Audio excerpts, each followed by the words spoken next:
Welcome back to another technical deep dive here in the debug zone.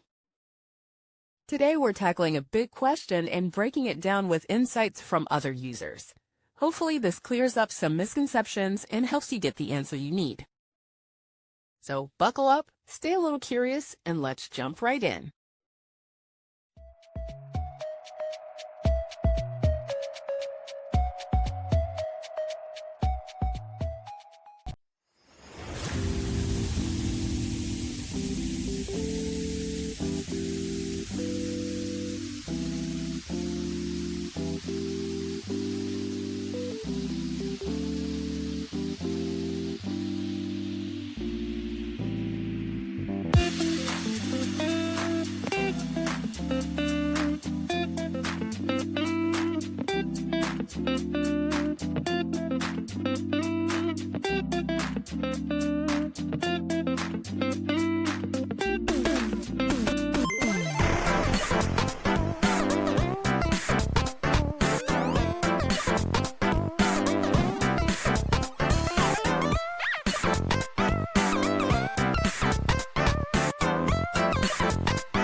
And that's a wrap.